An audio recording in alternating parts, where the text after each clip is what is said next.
নিয়ে নদীতে জাল ফেলতে গিয়ে দেখি কি হয়। অনেকদিন হলো ভালো মতন ইনকাম পাতি তো হয় নাই, দেখি গিয়া। বিল্টুকে সঙ্গে নিয়ে চাটাই পেতে বসো। মাছ ধরতে যাবে যে কালে, তখন হারিকেনটা একটু বেশি করে কেরোসিন ভরে নাও। আমি এক্ষুনি আসছি, এসে ভাত দেব। ঠাকুর ঘরে সন্ধে প্রদীপটা দেখিয়ে আসি। এই বলে মন্টুর বউ ঠাকুর ঘরে সন্ধ্যা প্রদীপ দেখাতে চলে গেল। বিল্টু ঘরে তার মামার পাশে চেটাই পেতে বসে আছে। তার বয়স ওই 13 কি 14 বছর হবে। এদিকে মন্টু মাছ ধরতে যাবে বলে হ্যারিকেনের কালি ভর্তি কাঁচ মুছে পরিষ্কার করে হ্যারিকেনে তেল ভরছে। বাড়িতে মাত্র এই 3 জন লোক। বিল্টুরা 3 ভাই, ও সবচেয়ে ছোট। মামা মামি নিঃসন্তান হওয়ায় সেই ছোটবেলা থেকেই বিল্টুকে ওর মায়ের কাছ থেকে মন্টু নিয়ে এসেছিল। আর তখন থেকেই সে মামা মামির কাছে থাকে এবং তাদেরকেই সবচেয়ে বেশি ভালোবাসে। সন্ধ্যা হতে না হতেই মামাকে এইরকম তাড়াতাড়ি খাওয়ার জোগাড় করে এবং হ্যারিকেনে তেল ভরতে দেখে বিল্টু একটু কৌতূহলে জিজ্ঞাসা করলো, মামা বলছি ঘরে তো একটা হ্যারিকেন আছে, তুমি আবার ওই পুরনো হ্যারিকেনের কাঁচ মুছে ওতে তেল ভরছো কেন? কোথাও যাবে নাকি? হ্যাঁ রে, আজ নৌকা নিয়ে নদীতে জাল ফেলে মাছ ধরতে যাব। শুনছি এখন নাকি খুব ভালো ভালো মাছ পাওয়া যাচ্ছে, তুই যাবি আমার সঙ্গে? রাতের বেলায় তুমি নদীতে মাছ ধরতে যাবে? তোমার তোমার ভয় করবে না? দূর পাগল, ভয় করব কেন? তুই আমার সঙ্গে যাবি কিনা বল। হ্যাঁ নিশ্চয়ই যাব, তবে তাড়াতাড়ি খাওয়া দাওয়া সেরে নে, তোর মামি সন্ধ্যা দেখিয়ে এসে আমাদেরকে খেতে দেবে।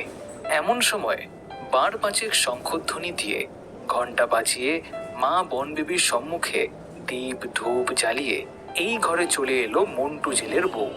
কি গো, তোমার হারিকেনে তেল ভরা হলো? হ্যাঁ রে বউ, তেল ভরা হয়ে গেছে। দে দে, এবার একটু ভাত খেতে দে, খেয়ে বেরিয়ে পড়ি। মন্টুর বউ রান্নাঘর থেকে দুজনের জন্য 2 থালা ভাত এবং 2 বাটি তরকারি এনে তাদের সামনে দিল। আর দুজনেই খাওয়া দাওয়া করে অতঃপর বেরিয়ে পড়লো নদীতে মাছ ধরবার উদ্দেশ্যে। আকাশে গোল থালার মতন চাঁদ উঠেছে। সেই আলোয় আজকে রাতের অন্ধকারটা কিছুটা কম। বাড়ি থেকে বেরিয়ে নদীর দিকে হেঁটে চলেছে 2 মামা এবং ভাগ্নে। ভাগ্নের 2 হাতে 2টো বড় বড় হাঁড়ি, আর মামার 1 হাতে পুকুরে ফেলা বড় খেওড়া জাল, আর অন্য হাতে জ্বলন্ত হ্যারিকেন। অনেকটা পথ হেঁটে গিয়ে তারা নদীর পাড়ে নোঙর বাঁধা নৌকোর উপর জাল, হাঁড়ি এবং হ্যারিকেন রেখে নোঙর তুলে দিয়ে নদীতে নৌকো ভাসিয়ে দিল। নৌকার হাল ধরল মন্টু জেলে।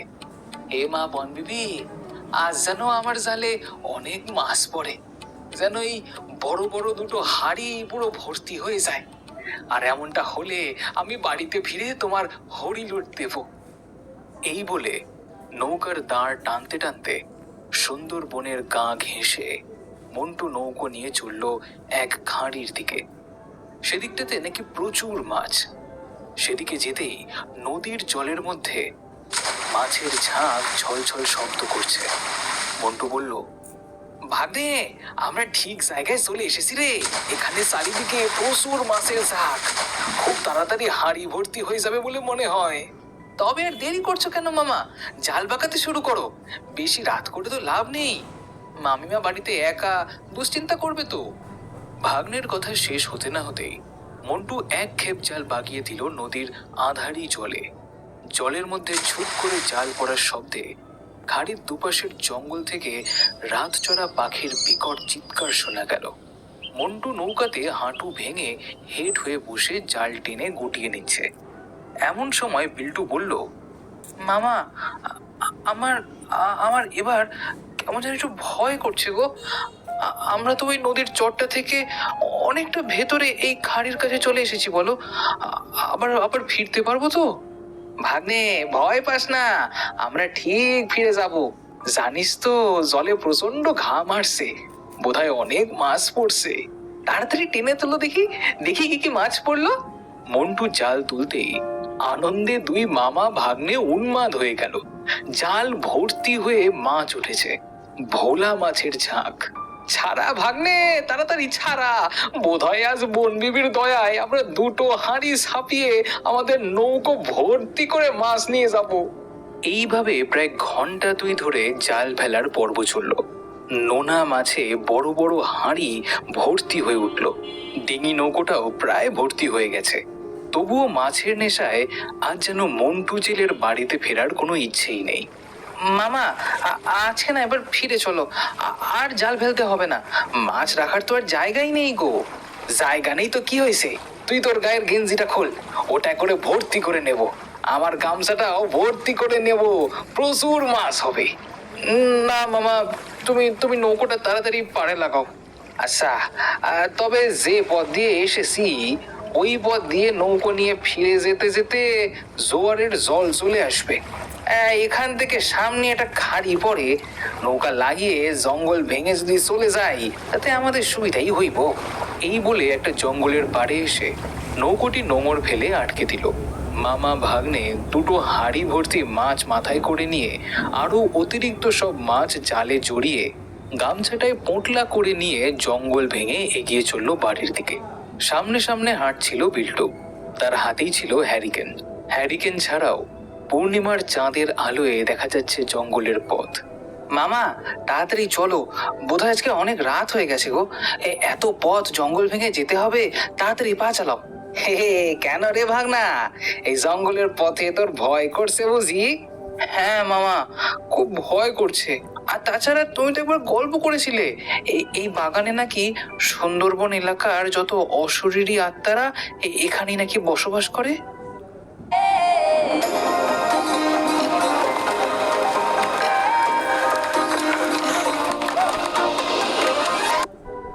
হ্যাঁ, তা বাস করে বই কি।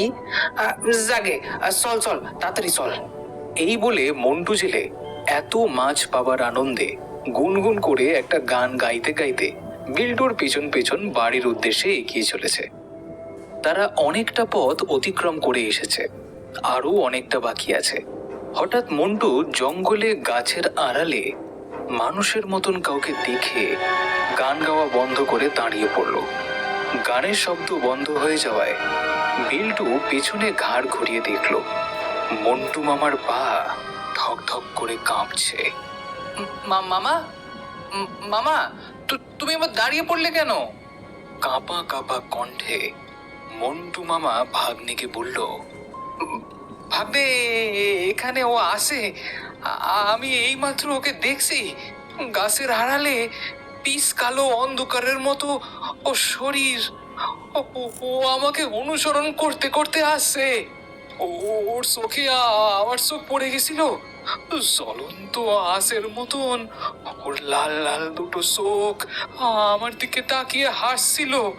তুই পালা, পালিয়ে যা এখান থেকে।